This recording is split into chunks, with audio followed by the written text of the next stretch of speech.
This is the second Hoya Sunrise that I currently have in my collection.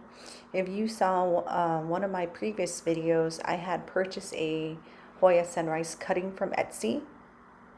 That cutting was a lot more sun stressed and the leaves were more mature. However, this purchase from Gardino Nursery, this Hoya Sunrise, there are a lot more leaves because I think there are multiple cuttings in the plant in itself. And some of the leaves are new growth, so they're very thin. They're very thin, almost like paper. But there are a few that are pretty mature and thick. As you can see here, there is one leaf that I'm so sad about because it seems like there was some cutting or something that happened to the leaves, so it's a little bit damaged.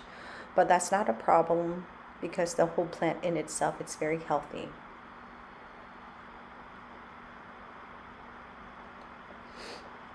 I really like Hoya Sunrises because of the sun stressing, or how beautiful it can look when it's sun stressed. You're getting that brick reddish, like orange color, and the venation is really beautiful and it really comes through. So as you can see here, on the right is the Gardino Nursery. It's, almost like the baby version, and then to the left it's the Etsy cutting that I purchased, where the leaves are more mature after, and then also sun stressing as well.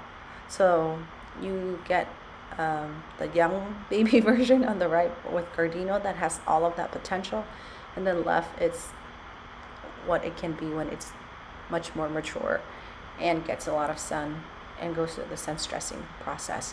However, this cutting, I've had it for about a month now, and it's only grown 3 or so roots. It's been taking me so long to try to get more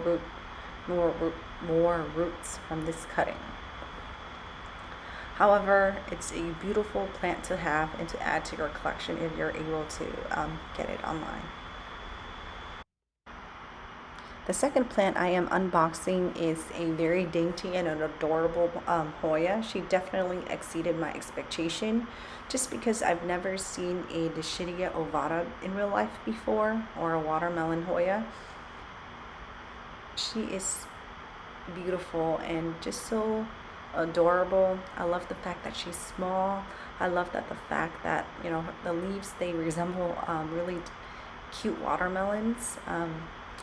I like plants that trail, and I like small plants as well, just because when they're small and light, you can place them around your house easier or hang them. So with this watermelon Hoya that I have here, some leaves are mature, so they're thicker, but there's a lot of new growth on the plant, and so the leaves, the new growth, the leaves are very thin, almost paper-like, and because they've been in the mail for a couple of days traveling from Gardino Nursery in Florida, the leaves are a little bit dehydrated, but that's perfectly normal. After I gave her some water, she came back to life, and she's been doing really, really well.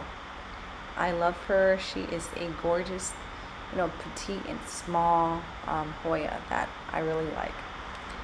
Because I think she's so gorgeous, I'm going to insert a few extra seconds of Dischidia Ovata without the paper fillings. She is just so beautiful.